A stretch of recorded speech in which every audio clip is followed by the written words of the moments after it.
Hello दोस्तों, आज जो हम कहानी एक्सप्लेन करने जा रहे हैं उसका नाम है गैब्रिएला। तो कहानी की शुरुआत ब्राजील कंट्री के लोगों को दिखाते हुए होती है। दरअसल यहाँ पर काफी बड़ा सूखा पड़ गया था, जिसकी चपेट की वजह से यहाँ के सभी लोग भूख प्यास से मरने लगे थे। लेकिन वहीं थोड़ी दूर एक दूसरी कंट्री थी जहाँ पर रईस लोग रहा करते थे और वे बंधुआ मजदूरों की तलाश कर रहे थे। वही नसीब नाम का टर्किस बार का मालिक रहा करता था, जिसे एक बावर्ची की तलाश थी। इसीलिए वो बहुत सूखे वाले इलाके में जाता है जहाँ पर उसे गैब्रिएला नाम की लड़की मिलती है, जिसे नसीब को देखकर पहली नजर में प्यार हो जाता है। नसीब उसे लेकर अपने घर की ओर निकल जाता है। गैब्रिएला भी उसके पीछे पीछे आने लगती है। तभी रास्ते में नसीब की नजर कर्नल पर पड़ती है, जो कि पसीने से तरबतर होता है और गन लेकर घर से बाहर निकल रहा होता है। नसीब को उस पर शक होता है, इसीलिए नसीब उसके घर जाता है और देखता है कि उसकी वाइफ और लवर दोनों ही वहां मरे हुए होते हैं। यह देखकर नसीब घबरा जाता है और चुपचाप अपने घर आ जाता है, जहां पर वह गैब्रिएला को अपनी नौकरानी मैरिया से मिलाता है और उसे बताता है कि उसने आज से गैब्रिएला को काम पर रख लिया है। साथ ही उसे कर्नल को उसकी बीवी और उसके लवर को मारने की सारी घटनाओं के बारे में बताता है। यह सब बात बताकर नसीब जल्दी जल्दी अपने बार के लिए निकल जाता है, जहाँ पर वह देखता है कि कर्नल पहले से ही अपने दोस्तों के बीच में बैठा होता है और सारे दोस्त उसकी वाहवाही कर रहे होते हैं, क्योंकि उसने अपनी पत्नी और उसके लवर को मारकर लोगों की नजरों में महान काम किया है। पर कुछ लोग कर्नल की निंदा भी कर रहे थे। दरअसल कर्नल भी कोई दूध का धुला नहीं था, उसकी भी जवान लड़कियों पर नजरें रहती थी। धीरे धीरे पूरे गांव में यह बात फैल गई कि कर्नल ने अपनी बीवी और लवर को मार दिया। सब लोग यह बोलने लगते हैं कि कर्नल की वाइफ का गांव के कई जवानों के साथ भी चक्कर चल रहा था। फिर शाम को कर्नल की वाइफ का फ्यूनरल होता है, जिसमें गांव का कोई भी नहीं आता, बस सिवाय नसीब और गांव की एक और महिला मेमो के। फ्यूनरल खत्म होते ही कर्नल अपने दोस्तों के साथ पार्टी में चले जाता है, जिसका इंतजाम उन सारे दोस्तों ने किया होता है। इस पार्टी में कर्नल और उसके दोस्त के मजे के लिए कई सारी लड़कियां बुलाई गई थी। नसीब यह सब देखकर शौक रहता है। रात को पार्टी करके नसीब घर आता है, तब देखता है कि गैब्रिएला घर के बाहर ही लेटी हुई है। नसीब के उसको जगाने पर वो बताती है कि वह नसीब के पहले कैसे सो सकती है। दरअसल गैब्रिएला अपने मालिक के परमिशन का वेट कर रही थी कि वह उसे इजाजत दे तो वह सो सके। अब नसीब उसे समझाता है कि गैब्रिएला को उसके परमिशन की जरूरत नहीं, जब भी काम खत्म हो जाए वह जाकर सो सकती है।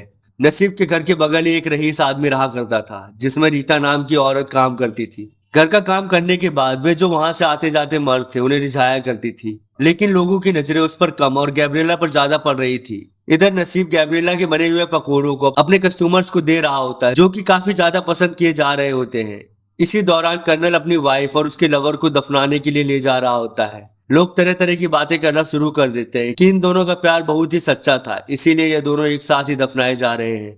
अब नसीब के बाद में उन औरतों के बारे में बात होने लगती है, जो कि अपने पति को धोखा देकर या पाप करती है। नसीब बताने लगता है कि उसकी शादी नहीं हुई। अगर उसकी शादी हुई होती और उसकी बीवी कुछ ऐसा करती तो वह उसके टुकड़े टुकड़े कर देता। नसीब के बार में गैब्रिएला के बने हुए पकोड़े सभी को पसंद आते हैं, इसीलिए नसीब खुश होता है और गैब्रिएला के लिए गिफ्ट लेकर जाता है। जब वह घर पहुंचता है तो गैब्रिएला बिना कपड़ों की सो रही थी। गैब्रिएला को इस तरह देखकर नसीब खुद पर कंट्रोल नहीं कर पाता और उस पर झपट जाता है। गैब्रिएला भी उसे कुछ नहीं कहती, क्योंकि उसे पहले से ही नसीब से प्यार था। अब अगले दिन से गैब्रिएला सभी कामों को मन लगाकर करने लगती है। गैब्रिएला के साथ नसीब का अफेयर स्टार्ट होने की वजह से नसीब का ध्यान काम पर नहीं लगता था। वह हर वक्त गैब्रिएला के बारे में ही सोचता रहता था। इसी वक्त अचानक बार में सन्नाटा छा गया। नसीब को लगा कुछ गड़बड़ है। जैसे ही वह बंदूक निकालकर बाहर आता है तो वह देखता है कि गैब्रिएला के बार में आने की वजह से सारे के सारे लोग सट हो गए और उसे ही घूरे जा रहे हैं। नसीब और गैब्रिएला के बीच की नजदीकियां बढ़ने लगी। मारिया इन दोनों की नजदीकियों को देखकर काफी खुश थी। गैब्रिएला इतनी खूबसूरत थी कि गांव का हर एक मर्द उसे पाना चाहता था, लेकिन वह नसीब के साथ ही खुश थी। जब उसे वक्त मिलता वह गांव के बच्चों के साथ खेलना शुरू कर देती थी। इस तरह उसे खेलते हुए देखकर गांव की औरतें उससे जलने लगती थी। गैब्रिएला जब भी रेस्टोरेंट आती थी वहां के लोग उस पर लाइन मारना शुरू कर देते थे। उसे लगता था कि वहां के लोग उसे पसंद करते हैं, पर नसीब जानता था कि वह सब के सब गैब्रिएला के जिस्म के भूखे हैं। नसीब इस तरह गैब्रिएला के पास इकट्ठे हुए झुंड को देखकर परेशान रहने लगता है।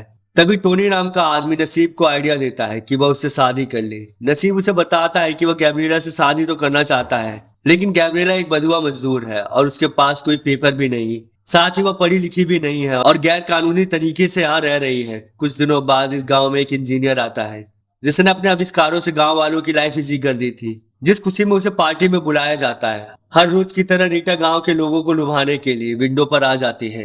इधर टोनी नसीब को बताता है कि कोई जज गैब्रिएला को पाने के लिए तुम्हारे घर के पास ही आ गया है रहने के लिए। यह सुनकर नसीब गैब्रिएला से शादी करने का फैसला कर लेता है और टोनी को शुक्रिया बोलता है उसकी मदद के लिए। नसीब घर जाकर गैब्रिएला को बताता है कि वह उससे शादी करने वाला है। वह भी यह सुनकर खुश हो जाती है और जल्दी इन दोनों की शादी हो जाती है। इसमें गांव के सारे लोग आए होते हैं। गैब्रिएला और नसीब दोनों ही शादी से खुश थे, पर इनसे भी ज्यादा खुश हमें मारिया दिख रही थी। फिर जब भी नसीब बाहर में काम करके थका हुआ आता तो गैब्रिएला आते ही उसकी सारी थकान दूर कर देती। कुछ दिन ऐसे ही बीते, फिर नसीब को समझ में आने लगा कि गैब्रिएला की आदतें और उसका पास्ट उसे रईस लोगों जैसा नहीं रहने देगा। नसीब लाख कोशिशें करता कि वह गैब्रिएला का लोगों से अनपढ़ होने का सच छुपा सके, लेकिन उसकी सारी कोशिशें नाकामयाब रहती। इसी दौरान इंजीनियर को रीटा की मालिक की बेटी वीना से प्यार हो जाता है और ये दोनों जहां देखो वहीं लग जाते थे। पर जैसे ही यह बात वीना के फादर को पता चली, वह इंजीनियर के पास आया और उसे अपनी बेटी से दूर रहने के लिए बोलने लगा। लेकिन कुछ टाइम बाद इंजीनियर उसकी बेटी को लेकर भाग जाता है, जो कि गांव में आग की तरह फैल जाती है और सभी लोगों को पता चल जाता है। वीना के भागने पर सबसे ज्यादा रीटा खुश होती है। दरअसल वह जेरिन नाम के आदमी से प्यार करती थी, पर वह वीना के चक्कर में था। इसीलिए जब से वीना भागी है, रीटा को उसे लुभाने का मौका मिल जाता है। अब रीटा जेरिन को एक लेटर लिखकर भेजती है, जिसे पढ़ने के बाद जेरिन और रीटा का चक्कर चलने लगता है और यह दोनों एक साथ मिलने लगते हैं। एक रात गांव के एक रईस आदमी पर किसी ने हमला कर दिया और उसे मार दिया। सारे लोग उसे ढूंढना शुरू कर देते हैं, लेकिन वह आदमी भागकर नसीब के घर में छुप जाता है। नसीब तो सो रहा होता है, लेकिन गैब्रिएला ने उसे घर में आते हुए देख लिया। वह कोई और आदमी नहीं बल्कि गैब्रिएला का ही दोस्त होता है। वह गैब्रिएला को सब कुछ बता देता है कि उसने एक कर्नल के कहने पर उस आदमी पर गोली चलाई। कर्नल दरअसल टोनी का फादर होता है। अब फैनी गैब्रिएला को टोनी के फादर के पास भेजता है ताकि वह वहां जाकर फैनी के बारे में बता सके। टोनी के फादर गैब्रिएला के काम से खुश होते हैं और बोलते हैं कि इस काम की वजह से कई सारे लोगों की जान बच गई। अब से गैब्रिएला टोनी और उसके फादर के करीब आने लगी।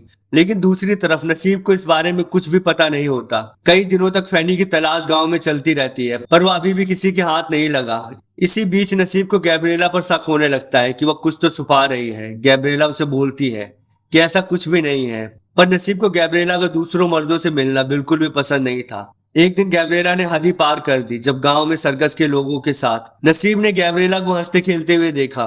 मारिया उसे लाख रोकने की कोशिश कर रही थी क्योंकि वह अब नसीब की वाइफ थी, लेकिन वह उसकी एक भी नहीं सुन रही थी। वह सर्कस के डांस में इतनी मदहोश थी कि उसे कुछ भी नजर नहीं आया। नसीब अब उससे नाराज हो जाता है और जब वह घर आता है तो गैब्रिएला उसे सर्कस ले जाने के लिए जिद करने लगती है। फिर नसीब उसे बोलता है कि वह उसे सर्कस नहीं बल्कि एक पोएट्री ले जाएगा, जहाँ पर कई जाने माने रईस लोग आते हैं और उसे यह शौक अपनाना पड़ेगा। लेकिन गैब्रिएला के मन में तो सर्कस का ही रट लगा हुआ था। नसीब गैब्रिएला को इसलिए पोएट्री दिखाने ले जाना चाहता था क्योंकि वह रईस लोगों का हिस्सा बनना चाहता था और उन्हें अपनी वाइफ से मिलवाना चाहता था। फिर ये दोनों पोएट्री देखने जाते हैं, लेकिन गैब्रिएला यहाँ खुश नहीं थी। वहां वह और लोगों को किसी भी तरीके से अमीर नहीं लग रही थी, इसीलिए सब लोग उसे ही देख रहे थे।